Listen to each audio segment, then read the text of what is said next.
Ainda de pé por uns instantes, podemos abrir a Bíblia no livro de Êxodo, no capítulo 5. Eu sou dos irmãos com a paz de Deus. Êxodo, capítulo 5.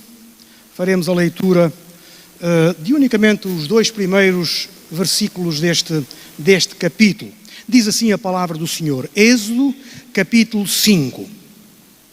E depois foram Moisés e Arão e disseram a Faraó: assim diz o Senhor Deus de Israel: deixa ir o meu povo para que me celebre uma festa no deserto. Mas Faraó disse: quem é o Senhor cuja voz eu ouvirei para deixar ir Israel? Não conheço o Senhor, nem tampouco deixarei ir Israel. Queiram ter a bondade de se sentar. Este texto que acabei de ler corresponde às primeiras palavras que Moisés e Arão proferiram na presença do grande Faraó. O povo hebreu estava oprimido, era escravo, foi escravizado durante 4 séculos no Egito, mas chegou o momento da libertação. Moisés foi comissionado pelo Senhor para liderar este processo. Ele e Arão foram ter com o Faraó e disseram exatamente isto: deixa ir, o Senhor diz, deixa ir o meu povo, deixa ir o meu povo. A resposta de Faraó, na sua empáfia, no seu orgulho, na sua soberba, foi esta, foi a que encontramos aqui: mas quem é o Senhor cuja voz eu ouvirei para deixar ir Israel? Não conheço o Senhor, nem tampouco deixarei ir Israel. Os hebreus estavam oprimidos há muitos séculos. É certo que os hebreus, eles eram bem alimentados. Eles tinham carne, panelas de carne, tinham repolhos, tinham alhos, tinham pepinos, tinham cebolas, mas todo este alimento que os hebreus tinham à sua disposição no Egito tinha uma finalidade: era que eles tivessem forças físicas para os trabalhos muito pesados que eles estavam a executar. Por outras palavras, Faraó não queria dar liberdade ao povo hebreu. Eles realmente eram bem alimentados, mas eles viviam escravos. Eles eram sujeitos a açoites, sujeitos à vergonha, sujeitos a trabalhos forçados. Deixa sair o meu povo. Deixa sair o meu povo. Sabe, irmão, o inimigo das nossas almas também não quer que as pessoas saiam da escravidão do pecado. Quer mantê-las agarradas, amordaçadas, presas na prática do pecado, vivendo sem esperança, oprimidas, vivendo sem propósito de vida. Isto é o desígnio do inimigo das nossas almas. O Egito podemos considerar que é um símbolo do mundo em que vivemos, onde as opiniões, onde os argumentos, onde as armadilhas se levantam para manter prisioneiros todos aqueles que não têm conhecimento nem tiveram libertação em Jesus Cristo. Faraó não queria que o povo saísse, de forma alguma. Não queria perder aquela imensa força de trabalho. Então, Faraó utilizou algumas propostas, que falou nelas a Moisés e a Arão, para que eles aceitassem. Essas propostas eram armadilhas, eram propostas próprias de quem queria que o povo não saísse dali, não saísse da escravidão. E são essas três propostas que vão estar no cerne da nossa reflexão bíblica desta manhã. Sabemos que logo no início Faraó disse: não deixo sair, e vieram as pragas, começaram a cair as pragas. As águas do rio Nilo, elas ficaram ensanguentadas. Depois veio a praga dos gafanhotos, a praga das rãs, dos piolhos, das moscas. E depois da praga das moscas, Faraó amorteceu um bocadinho e lembrou-se da primeira armadilha. No capítulo 8, verso 25, a primeira armadilha está aqui proposta. Então chamou Faraó a Moisés e a Arão e disse: ide e sacrificai ao vosso Deus nesta terra, aqui. Vocês podem sacrificar aqui. Esta é uma proposta sedutora, uma proposta enganosa. Faraó queria que o povo servisse a Deus no cativeiro. Como é que eles podiam ser livres estando no cativeiro? Mas era isso que Faraó queria. Sirvam, têm a liberdade para servir, mas têm é que estar aqui. Isto é, conciliar a adoração a Deus, o serviço a Deus, com uma vida acorrentada, com uma vida escravizada, não é possível. Não é possível. Faraó dá liberdade ao povo se eles se mantiverem na terra em que quem manda é ele. Dá liberdade, mas quem manda é ele. Liberdade condicionada, liberdade de escravatura. Isto aconteceu 1500 anos antes de Cristo. E sabe, hoje, há faraós, entre aspas, que utilizam a estrutura mental desta armadilha, e é a opinião de muitas dessas pessoas. Os faraós de hoje dizem assim: eu também creio, eu tenho a minha fé, não preciso de sair daqui onde eu estou. Não é preciso sair da escuridão, não é preciso quebrar o vínculo, a amarra, o grilhão do pecado em nossas vidas. Posso servir aqui, na escravidão.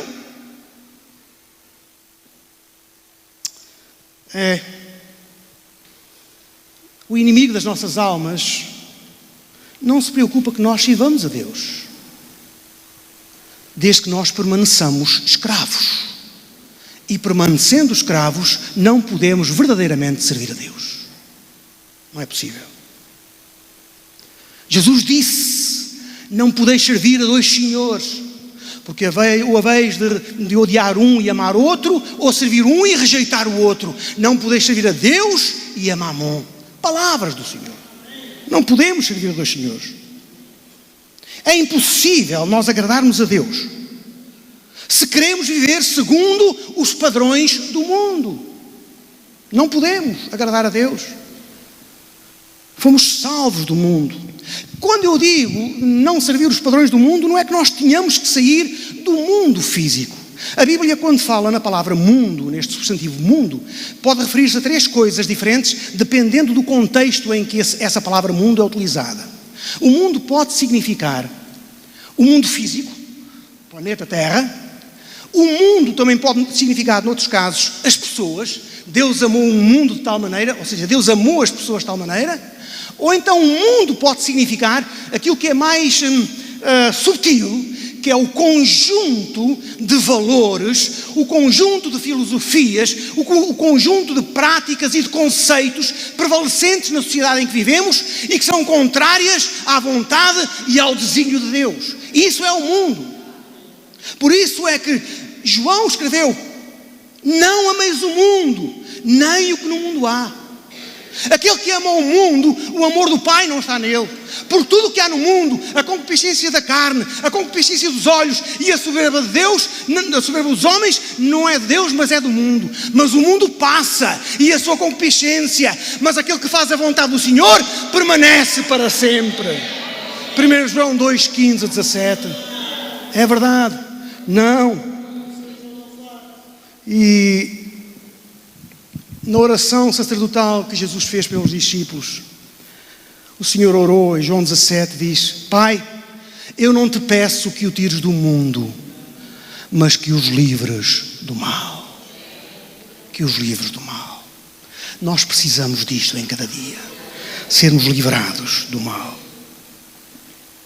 Tiago ainda escreveu que quem é amigo do mundo, constitui-se inimigo de Deus. Tiago 4:4. Então, estes faraós modernos que dizem: eu creio, eu tenho a minha fé, não preciso de sair daqui, estão a replicar o conceito de faraó. Mas ainda há mais dentro deste ponto. Há aqueles que dizem assim, faraós modernos dos dias de hoje: sabe, eu posso adorar a Deus em qualquer lugar. Eu posso adorar a Deus no trabalho, posso adorar a Deus em casa, posso adorar a Deus aqui. Cá está. Outra replicação desta patranha. Sabe uma coisa, irmão? O povo português costuma dizer: com a verdade me enganas. E isto, sendo verdade que realmente nós podemos adorar a Deus em qualquer lugar, porque Deus é Espírito, e importa que os verdadeiros adoradores o adorem em Espírito e em verdade, é verdade, mas esta não é verdade completa. O perigo está na aparência da verdade. Meia verdade é perigosa. Deus não está interessado, irmãos, na nossa aparência religiosa, na nossa religiosidade. Não é isso. Deus não está interessado nos nossos sacrifícios. Deus não está interessado no nosso carisma. Ele está interessado no nosso caráter, naquilo que nós somos interiormente. Então não basta arranjar uma desculpa: eu sirvo em qualquer lugar. Não. A igreja do Senhor não é a ideia de homens. A igreja do Senhor é o corpo de Cristo. É a ideia de Jesus. Jesus morreu no Calvário por cada um de nós. E é na igreja, é na comunidade dos santos que nós nos estimulamos uns aos outros às boas obras, que os mais fracos, os mais fortes levam as cargas dos mais fracos. É aqui que nós intercedemos, é aqui que nós cultuamos ao Senhor. Louvado seja o seu santo nome. O Senhor não quer um cristianismo de fachada. Não. O que Ele pretende de nós é verdadeira obediência e integridade de caráter. Mas ainda há dentro desta estratégia de Faraó, ainda há mais uma terceira opinião que corre pelo mundo. Os faraós de hoje estão aí. E eles vão dizendo mais ou menos isto: tudo é a mesma coisa. Todas as religiões são boas. Tudo é igual. Bem, uma vez um grande clássico russo, Dostoiévski, num livro dele, ele escreveu o seguinte: dentro de cada homem há um vazio em forma de Deus, que só Deus pode preencher, concluo eu. E é neste vazio existencial que existe no interior de qualquer homem, de qualquer mulher, que há a busca pela religião. A religião, a palavra religião vem do latim religar, é voltar a ligar. O que é religião? A religião é o esforço que o homem faz para voltar a religar-se com uma divindade. Quer voltar a ter paz com a divindade, na busca de paz, na busca de acalmar a sua consciência, para melhorar a sua conduta. O homem serve-se da religião. E também há a religião sem divindade. Há a religião em que a divindade é o homem. É o chamado autoaperfeiçoamento. Tu consegues melhorar-te a ti próprio. Vai por ti, tu és capaz.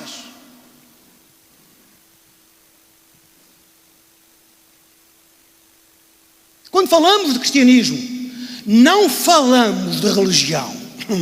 Há muita gente religiosa cristã, é verdade. Infelizmente há, não é? São aqueles que ainda procuram ganhar a salvação através das suas obras. Há muita gente. Mas o verdadeiro cristianismo é um relacionamento com Jesus Cristo que está vivo e que habita nos nossos corações.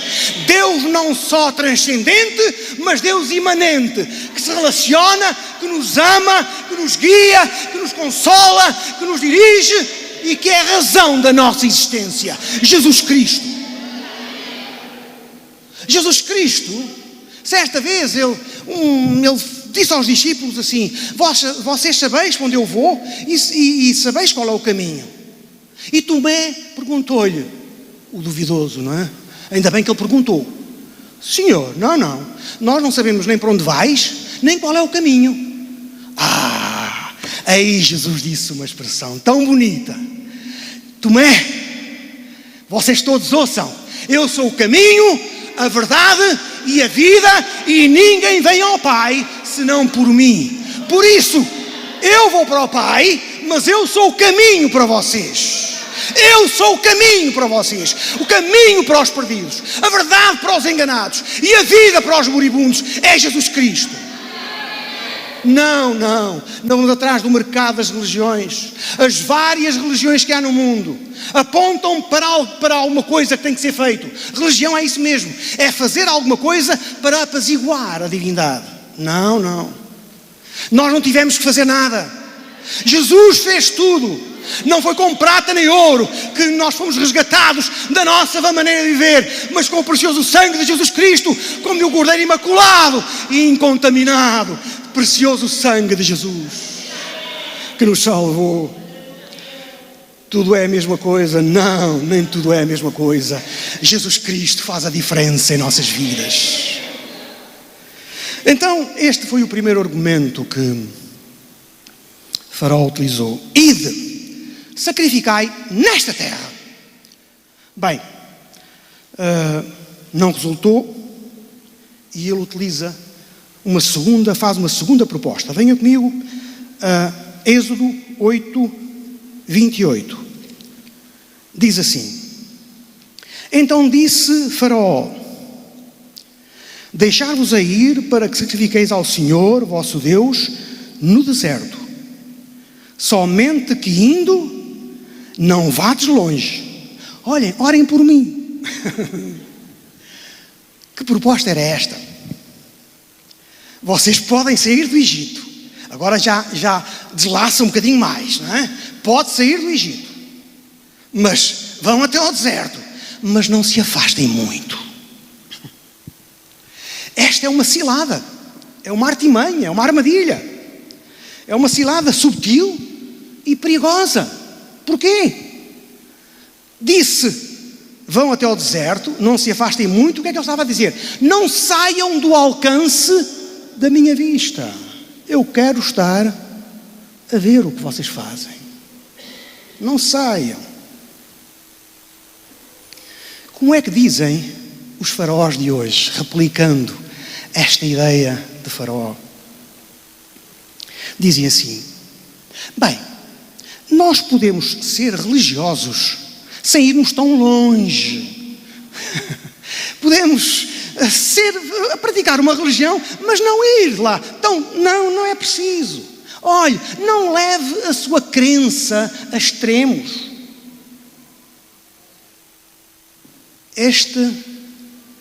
Quem fala assim são aqueles que têm um pé dentro da igreja e outro pé fora. Aqueles que têm uma fé morna. Diga-me, não consegue andar com um pé? Um pé dentro e um pé fora. Consegue andar com um pé? Tenta andar. Consegue uns segundos, e mesmo esses segundos concede porque ninguém lhe dá um empurrãozinho. Se lhe der um empurrão, cai logo. É ou não é? Não. Um coração dividido não é um coração seguro. Não é, de forma. Vivermos, irmãos, num campo que é minado pelo inimigo, que é o mundo. Viver num campo perigoso, namorando a tentação, sem compromisso com Jesus. Não é esta a nossa alternativa? Não é esta? Não caiamos nesta falácia, neste engano de Faraó.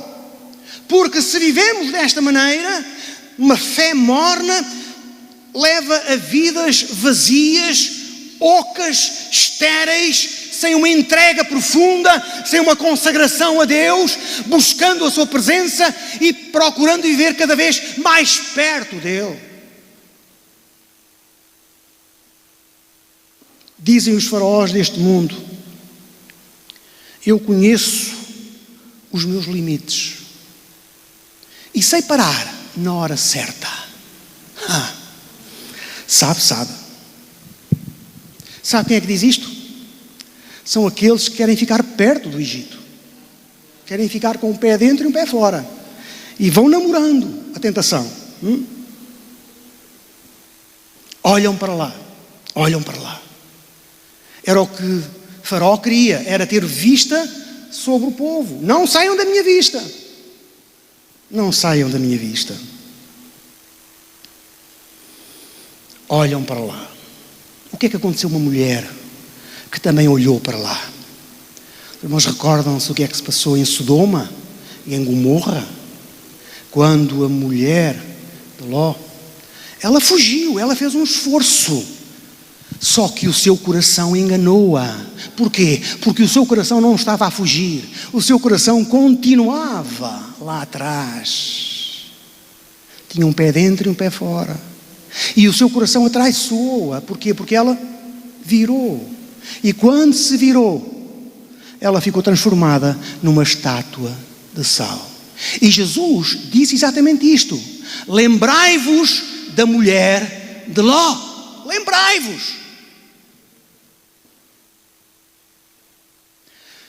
Paulo escreveu e disse: rogo-vos, pois, irmãos, pela compaixão de Deus, que apresenteis os vossos corpos em sacrifício vivo, santo e agradável a Deus, que é o vosso culto racional.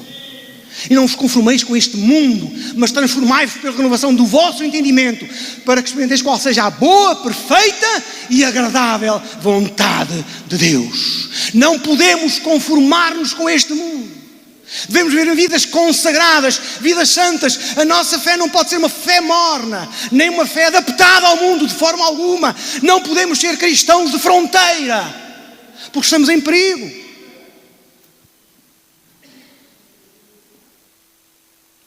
Eu conheço os meus limites e sei parar na hora certa. Irmão, o conselho que eu lhe dou é este: nunca dê na sua vida boleia ao diabo. Sabe porquê? Porque ele vai, logo mais, vai querer conduzir o carro. Vai! Eu sou forte. Eu aguento a tentação. Eu posso vir aqui porque... Não. Ele vai conduzir. Se a tentação lhe telefona, desliga-lhe o telefone na cara. Fuja. Fuja, é o que a Bíblia diz. Nós devemos fugir da tentação e resistir a Satanás. Submetei-vos a Deus e resisti a Satanás e ele fugirá de nós. Agora, quando vem a tentação, não é tempo de orar. Oração micro-ondas: Senhor, ajuda-me, pernas para que te quero. Vai conseguir vencer? Não faça assim, fuja.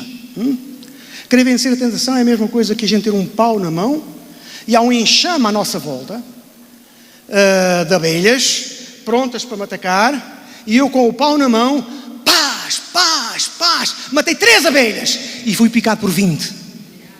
Não! O que é que temos que fazer quando as abelhas aproximam? Fugir! Corra! Foi como José fez também lá no Egito. Ele fugiu!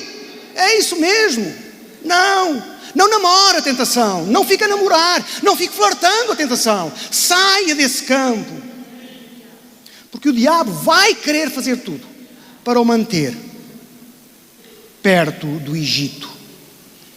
Satanás, ele mostra o brilho do pecado. Ele enche os olhos com as atrações do mundo. Mas sabe, Satanás nunca mostra o filme por inteiro. Ele só mostra metade do filme. A um grupo de jovens que se apresta a ir assaltar um banco, o que é que ele mostra? Uma mansão muito grande, com uma piscina muito grande, um carro muito grande à porta. Não é? Quando a gente vier de lá, nós vamos ter isto tudo. Isto é metade do filme. A outra metade do filme, sabem qual é? É a prisão, onde eles vão passar ali uma série de anos por causa daquilo que fizeram. A um jovem ou uma jovem que se apresta pela primeira vez a injetar-se com uma droga alucinogénica, o que é que ele mostra? Tu vais andar nas nuvens, tu vais flutuar, vais ver tudo cor-de-rosa. Não vê a caixa de cartão em que ele vai passar a dormir debaixo da ponte por causa da miséria e do farrapo em que ele se vai transformar. É por isso. É porque se ele mostrasse o filme todo, nem toda a gente caía. Mas ele só mostra a parte luminosa. Não se deixe enganar por estas astúcias dos Herodes. Eva, a nossa mãe original, a nossa mãe primitiva, ela caiu. Como sabem, o pecado entrou no mundo por causa da desobediência de Adão e de Eva. E porquê é que Eva... Bem, no plano de Deus estava tudo terminado. Mas repare nisto. Repare as circunstâncias em que Eva foi tentada. Eva estava no lugar errado. Estava ao pé da árvore da ciência do bem e do mal. Estava a falar com a pessoa errada. Quem era a pessoa errada? Era aquela serpente que ali estava. Estava a falar sobre o assunto errado. Deus disse que vocês podem comer de tudo. Foi isso que disse a serpente, para enganar. Mas não era isso que Deus tinha dito. E estava a falar com a motivação errada também. Porquê? Tu vais ser como Deus. Cá está a fase luminosa. Tu vais ser como Deus. Vais ser grande. Tu não podes comer dessa fruta exatamente para que não sejas como Deus. Aí vai ela. Desobedeceu. E Adão, os dois. E daí o pecado entrou no mundo, como nós sabemos. Não nos deixamos arrastar por esta segunda proposta enganosa, por esta armadilha que os Herodes nos querem dar. Vamos à terceira e última das propostas que ele fez. Encontramos no capítulo 10, Êxodo 10, 7 e 8.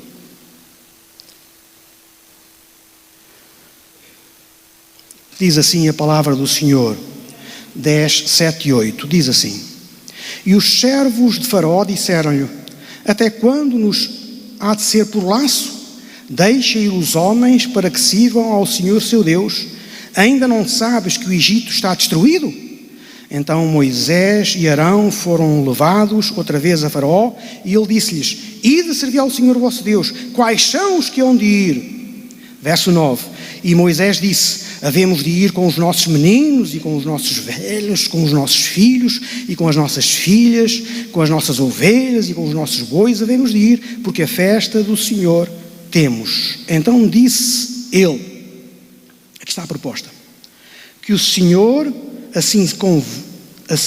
seja o Senhor assim convosco, como eu vos deixarei ir a vós e a vossos filhos. Olhai que há mal diante da vossa face. Verso 11. Não será assim. Ainda agora vós, varões, andai agora vós, varões, e servi ao Senhor. O que é que ele estava aqui a dizer?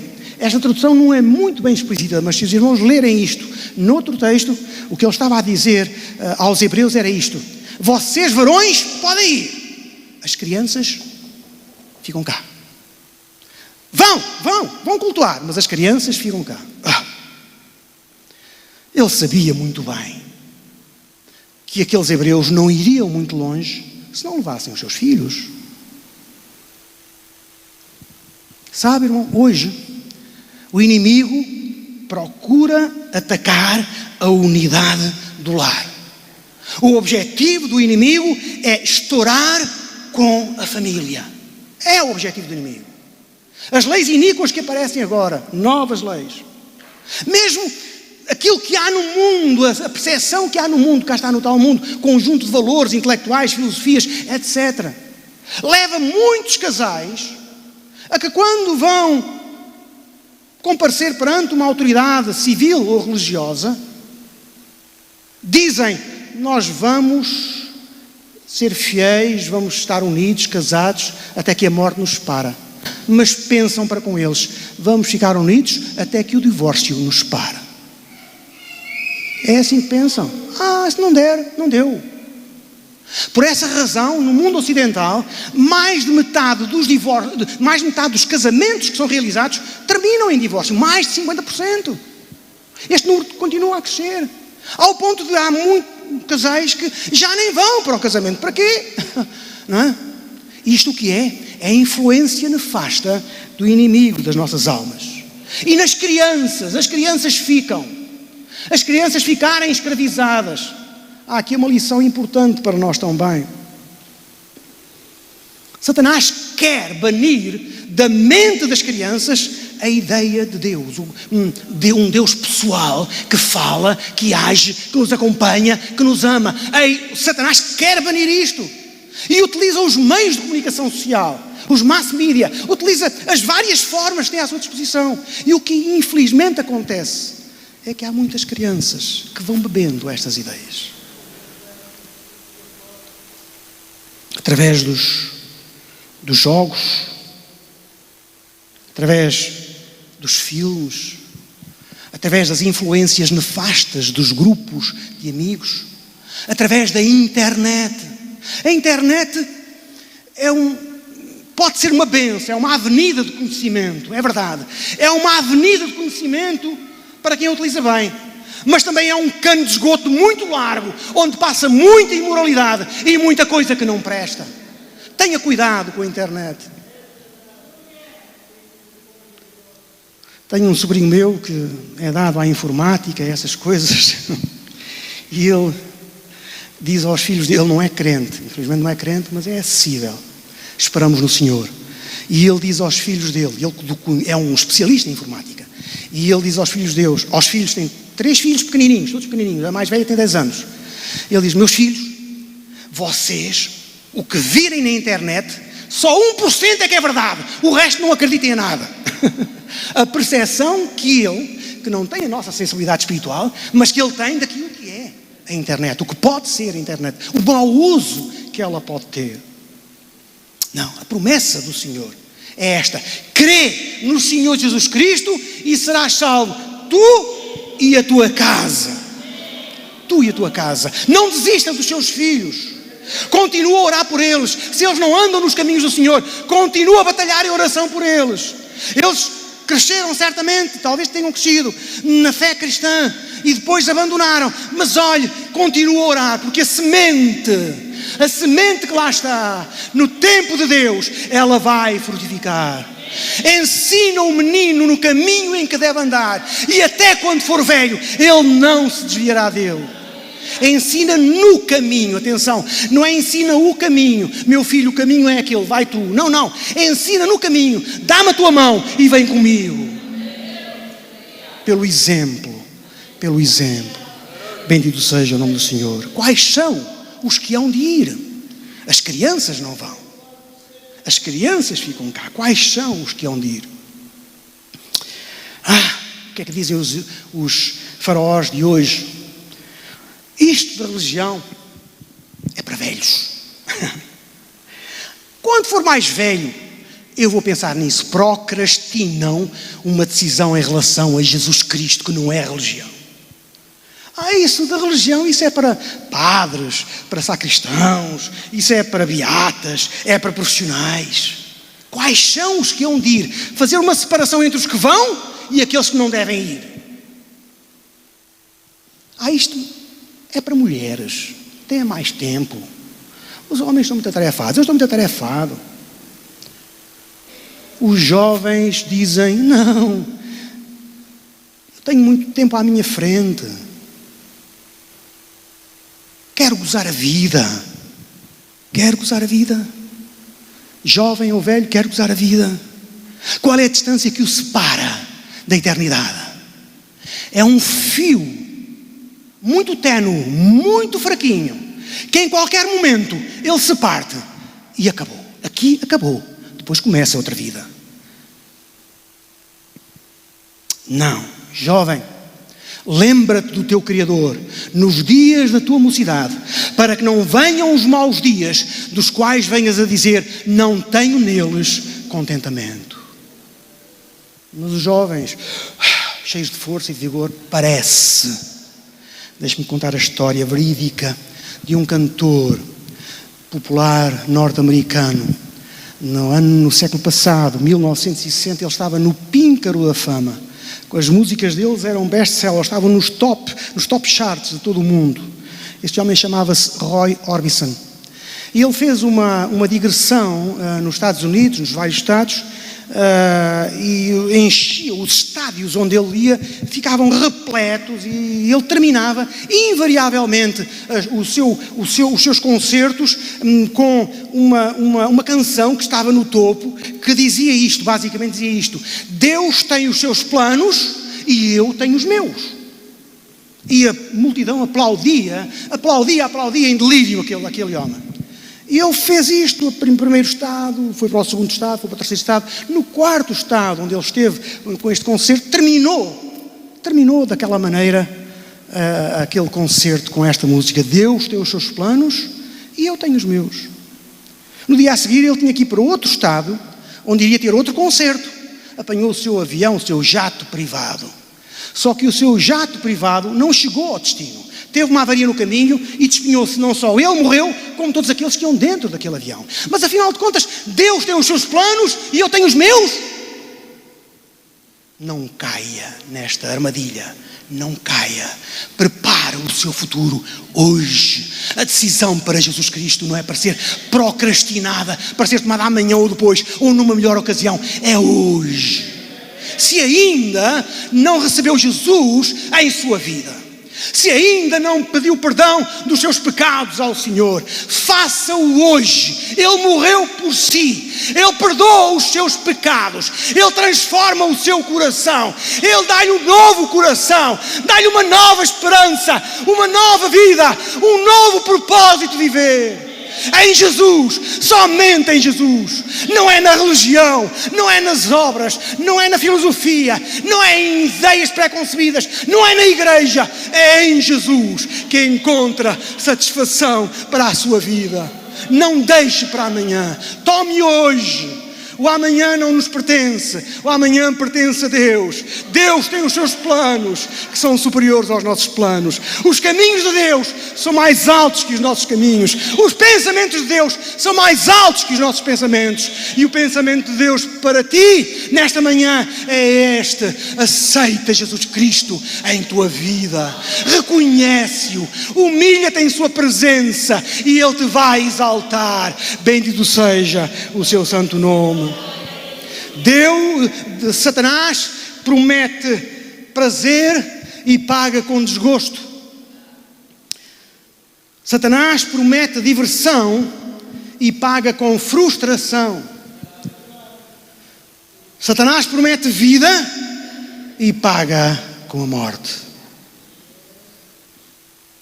Não dê ouvidos a estes faraós modernos. Não ao faraó do tempo do Egito, não, mas a estes modernos que se levantam. Não dê ouvidos a eles. Não se deixe enganar pelas armadilhas destes faraós modernos, faraós do século XXI. Só na presença de Deus há paz. Só na presença de Deus há plenitude de alegria. Só na presença de Deus há plenitude da liberdade. Eu sei que muitos de nós aqui já caminhamos neste caminho. Estamos como o povo israelita que acabou por sair, não é? Saiu do Egito e foi dirigido para a Canaã terrestre, a terra prometida. Nós também saímos, muitos de nós já saímos do Egito e também caminhamos não para a Canaã terrestre, mas para a Canaã celestial. Mas há aqui alguém que ainda não tem esta certeza, que ainda não tem esta esperança. Hoje é o dia para aceitar. Enquanto a Igreja do Senhor ora, eu quero deixar aqui um convite àqueles que estão aqui e que ainda não fizeram um compromisso sério, não convidaram Jesus a entrar e a permanecer em sua vida. Quero orar por si nesta manhã. Há entre nós alguém que, tendo sido tocado pela palavra e pelo Espírito, quer nesta manhã fazer este compromisso com Deus, de viver para Ele, quer receber Jesus como Senhor e Salvador da sua vida. Eu quero orar por si. Está aqui alguém com este propósito? Pode levantar o seu braço para que eu veja e ore também por si. Pergunto pela segunda vez e termino. Está entre nós alguém aqui que queira receber Jesus em sua vida? O perdão, a purificação, a vida eterna em Jesus. Faça um sinal. Não há. Muito bem. Irmãos, então continuem a vir à casa do Senhor. Se há entre nós aqui alguém que não, vou pedir ao grupo de louvor para subir, continue a vir à casa do Senhor. Hoje não foi tocado, o Espírito Santo não falou consigo, salvo eu tenha falado, mas resistiu, mas continua a ouvir, continua a vir à casa do Senhor. Mais vale um dia na casa de Deus do que 1000 em qualquer outro lugar. E vai chegar o dia em que vai receber Jesus tão bem, como Senhor e Salvador, como muitos de nós, se não todos, já o fizemos uma vez. Quero convidar os irmãos a cantarmos aquele hino, coro, aliás, que é um coro muito antigo, caminhando para Canaã. Caminhando eu vou para Canaã. Caminhando eu vou para Canaã. Caminhando eu vou para Canaã. Caminhando eu vou para Canaã. Oh, glória a Deus, caminhando eu vou para Canaã.